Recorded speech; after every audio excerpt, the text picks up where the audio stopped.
in a year. And each of these 52 weeks is special. Yet, only one of these 52 weeks is called Holy Week. Why Holy Week? Why is this week so special to be called Holy Week? What is so holy about this week we call Holy Week? My dear viewers, this morning I want to reflect with you on how to be holy in Holy Week. How to be holy in Holy Week. If you have been going through the Lenten season with full participation, you will realize that all that Lent has been leading us to is to the Holy Week. The Holy Week is the summit of all that we have been doing in Lent. And Holy Week begins tomorrow, with Palm Sunday. You know, Palm Sunday has a double character. It is a kind of a bridge between Lent and Holy Week. So officially, Lent ends with Palm Sunday. And then the same Palm Sunday begins Holy Week. So Lent will be over tomorrow with Palm Sunday. We come to the official end of the season of Lent. But closely linked with the season of Lent is the Holy Week. Why? Why? Because all the requirements of Lent are still preserved, maintained during the Holy Week. We still fast, we still pray, we still give alms. Palm Sunday, as you shall see tomorrow, is a day that we as a church, Christians, remember Jesus' triumphant entry into Jerusalem. He entered Jerusalem as a king on his horse, so to say, a donkey. A king who entered his city to take possession of it. So that is the joyful nature of Palm Sunday. So we begin the procession, then we go into our chapels, our Jerusalems, you know. So the journey from where we begin the procession is our way. The church that day becomes the Jerusalem.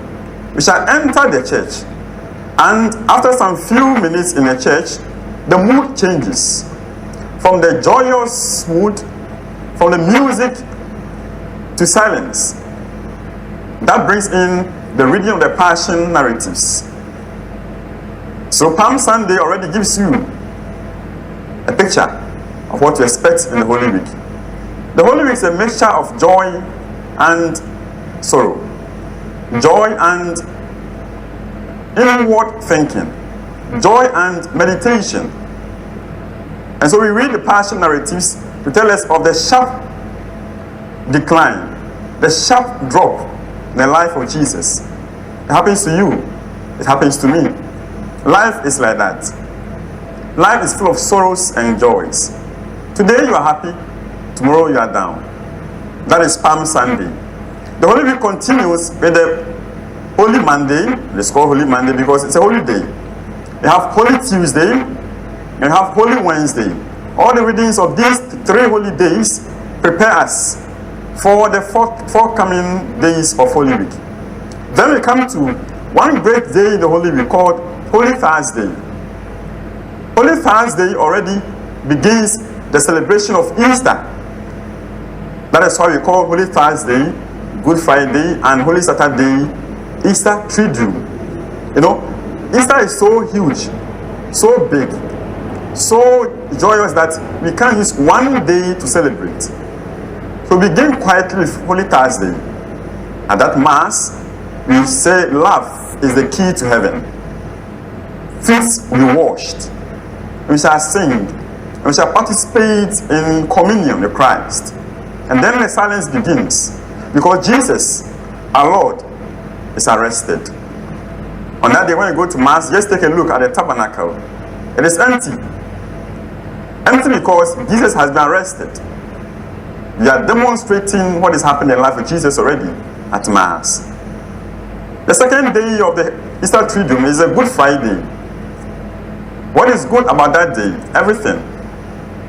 But if somebody who is not a Christian looks at what happens on that Good Friday, that name should be Bad Friday. It shall be called Bad Friday because a human being innocently killed. Yet, with the eyes of faith, what seems bad becomes good. Because the devil Jesus becomes our source of blessings, our source of liberation, our source of freedom. And so the eyes of faith, what looked bad, what seemed bad becomes good. So we call it Good Friday. That can be your story too. You may be going through some struggles today. You may be going through some situations today, and then you see them as bad. God, why have you brought me this far? Why are you giving me this cross to carry? Yet, seeing that cross you are carrying, your blessings. Because what today will be bad to you, become your good tomorrow. Jesus' own story is your story. Holy Saturday also have that quiet nature. And in the evening, we come to begin the Easter Vigil, already celebrating Easter. So my dear friends, in a short time, in a gist, this is what we talk about Holy Week. But if the church says it is Holy Week, then what does it mean to you? What does it mean to us? It means that you must be holy. They are not just making the week holy by going to that place and go that place and doing this and that, but eventually, at the end of these celebrations, you must be holy yourself. And so I'm going to present to you seven keys, call them steps, to be holy in Holy Week. Key number one is participate fully. Take active participation in the Holy Week. Don't miss any of the days, especially Palm Sunday. Don't miss it. If you want to grow in holiness, if you want to be holy in Holy Week, go for Palm Sunday Mass. Go for Holy Thursday Mass. Go for Good Friday service. Holy Saturday, be there. When Christians are gathering, be there. When the sons of God, the daughters of God are gathering, be there. When you're in the midst of God, you become God. So the first key, the first step, be holy in Holy Week is to participate fully in the activities of that week at all masses. The second step to be holy within Holy Week is to read the Passion narratives. This is the only time of the year that we read the Passion of Christ. We take a deep look at how the story unfolds. The story unfolds gradually. His arrest, persecution, and then his death. Make time during this week, Holy Week, to read the Passion narratives. It will do you so good. And in those readings, God will speak to you because you come to encounter yourself in the life of Christ. This year, we shall read from the narrative according to St. Mark's Gospel. I want to give you some other passages that you can look at if you want to read the Passion narratives. Matthew chapter 26, verses 1 to chapter 27, verses 66. And that is the Passion narrative in Matthew's Gospel. In Mark, you can find it in Mark chapter 14, verses 1 to chapter 15, verses 47. The Passion narrative according to Mark. In Luke, you can find it in Luke chapter 22, verses 1 till chapter 23, verses 56. The Passion narrative according to St. Luke. And John, you can find it in John chapter 18, verses 1 up to John chapter 19, verses 42. Every Good Friday, we take the Passion narrative according to St. John. Make time and read at least one of these and prepare yourself for that encounter of a lifetime. The third key step to be holy within Holy Week, in Holy Week, is to be modest in appearance. This is the week that you must be modest. The way you dress and the way you look. And if possible, just dress modestly. Avoid unnecessary accessories to yourself. Adding this and that to your look to look that. Please avoid that. Take that inner reflection and just be yourself. Avoid everything that is external. Just look modest and simple. Simplicity is the mark of this week. The way you dress can be one. Because be simple in your humility. Try to be humble. Just be humble. It is one of the ways to go through this Holy Week and be holy. Jesus, look at him, so humble, being led to the slaughter without opening his mouth. That is the third step to be holy within Holy Week. The fourth, fasting. You know, Good Friday we are allowed to fast. So this Friday, Good Friday, we shall fast. Make it your aim, make it your charge to fast this week of Holy Week. Good Friday, join in the fasting. If you can add one more day, perfect. So make time for fasting.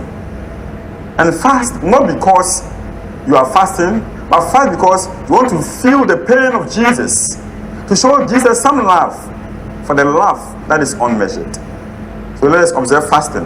If you want to be holy, in Holy Week, fasting. The fifth one is confession. Some of us might have been to confessions already. We are still invited within Holy Week to go for confessions. If you have not been to confession yet, this is the moment. This is the time. This is the chance. Make time and go for confession.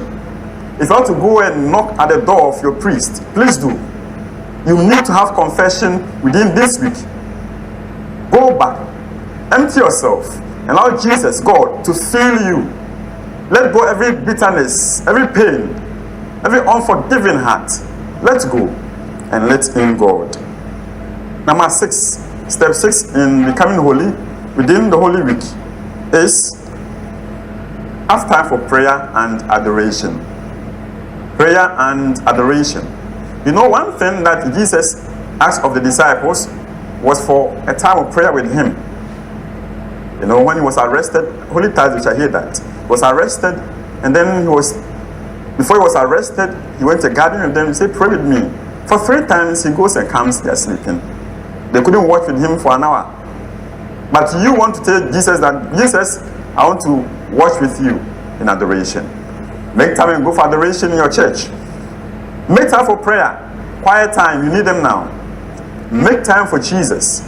An hour, spend 1 hour in silence before Jesus, thinking of his passion. So make time for adoration and prayer. Then the 7th and the last step to be holy within Holy Week is to renew your commitment to God. That is the key. Renew your commitment to God. God has been good to you. We all have been bad to God because we have not been perfect. But let Jesus know that you are ready for a new beginning, for a new start. That you are ready for an Easter in your life. And Easter becomes a new beginning for you. On Good Friday, Jesus died. He buried every sin of ours. And Easter Sunday, when he rose from the dead, he brought everything back to life. Immerse yourself in this Holy Week. And whatever thing that is negative within you, Jesus will make you new at the coming of Easter Sunday. So renew your commitment to God. I end this reflection with that song. On a hill far away distance stood an old rugged cross. I guess you know that song. On a hill far away stood an old rugged cross. What is old? What is rugged? Has no attraction. But we sing in that hymn, that old rugged cross has a wondrous attraction for me. Come to Jesus. The rugged cross has a wondrous attraction. It has a wondrous attraction not because it is old, not because it is rugged, but because of Jesus who hangs there. May Jesus, the old rugged cross, give you a wondrous attraction this Easter. God bless you. Grant you the strength to go through this week to his glory. Dear viewers, shall we please observe these